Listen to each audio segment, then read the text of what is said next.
그냥 육성으로 하겠습니다. 네, 황운하 원내대표입니다.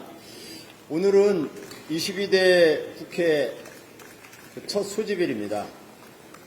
신임 국회의장께서 국회법에 따라서 7일까지 원 구성을 마무리해 주시길 바랍니다. 22대 국회는 처음부터 할 일이 태산입니다. 당장 한동훈, 윤석열, 김건희 종합특검 등 권력형 비리특검을 통과시켜야 합니다. 언론장악, 라인 사태, 부산 엑스포 잼버리 실패 국조 등 윤 정권의 폭정과 무능을 따져 물어야 합니다. 원구성이 늦어지는 것을 국민은 용서하지 않을 것입니다. 여당은 법사위원장, 운영위원장을 달라고 합니다. 원내 2당이 법사위원장을, 또 여당이 운영위원장을 갖는 게 관행이다, 이렇게 주장합니다. 16대 국회까지는 법사위원장은 원내 1당이 맡았었습니다. 노무현 정부 들어서 17대 국회에서는 원내 2당이 법사위를 차지하기도 했습니다. 21대 국회 전반기에는 제1당인 여당이, 후반기에는 제2당인 야당이 법사위원장을 맡아왔습니다. 제2당이 법사위를 맡는 관행이 어디 있습니까? 여론에 따라 다수당 혹은 야당의 법사위원장을 맡겨왔었습니다.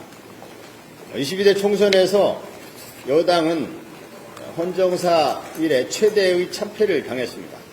민심은 야권에 사상 최대 의석을 줬습니다. 민심은 분명합니다.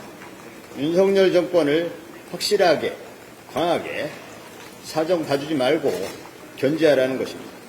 여당이 법사위를 맡는 건 22대 총선 민심이 아닙니다. 대통령실을 견제하는 운영위를 여당이 맡는 것은 22대 총선 민심이 더더욱 아닙니다. 국민의힘에 충고합니다. 법사위 운영위원장을 가져서 22대 총선 민심을 왜곡하려는 시도를 포기하십시오. 국민의 심판은 총선으로 끝난 게 아닙니다. 국민이 바라는 22대 국회의 심판은 아직 시작도 하지 않았습니다. 좀 전에 조국 대표님께서 상세하게 지적해 주셨지만 조금만 더 보태면 윤석열 대통령의 취임 후 첫 국정 브리핑에 대해서 좀 말씀드리겠습니다. 이게 국정 브리핑이라기보다는 국정 블러핑이 아닌가 이렇게 표현하고 싶습니다. 전문가들에 따르면 석유 가스 개발은 크게 물리 탐사, 탐사 시추, 평가 시추, 생산 시추의 4단계를 거친다고 합니다. 대통령이 발표한 20%의 성공률은 이제 겨우 첫 단계인 물리 탐사 단계에서의 추정일 뿐입니다.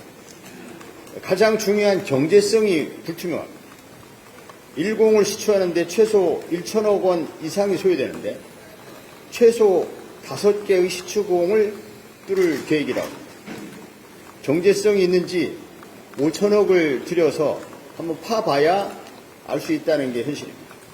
혈세 5천억짜리 도박이거나 값비싼 홍보입니다. 국민 혈세와 기업 기부금으로 끝까지 국민을 속였던 부산 엑스포 유치 홍보가 떠오릅니다. 유전 개발 자체가 아니라 수입 가격보다 싸게 생산할 유전이 필요하다는 것을 이제 21세기 대한민국 국민들은 다 압니다. 국민은 21세기를 사는데 대통령은 혼자 20세기를 살고 있는 것 아닌가 걱정이 됩니다. 비극입니다.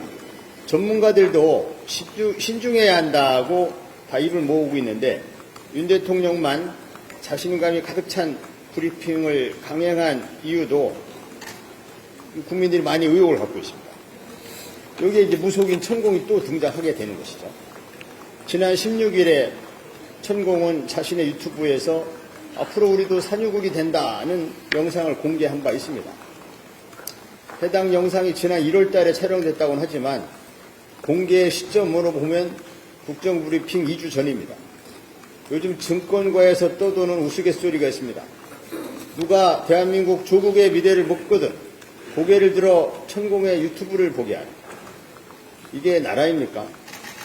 확실하지 않은 사업에 혈세에 5천억 원 이상이 들어갑니다. 대통령은 이 사업을 첫 국정 브리핑에서 소개했습니다. VIP 관심사가 된 것입니다. 경제성이 모자라거나 원유의 양이 적다 해도 대통령이 또 경로하면 또 사업은 계속될 것입니다. 국정조사를 해야 할 일이 또 늘어났습니다. 이상입니다.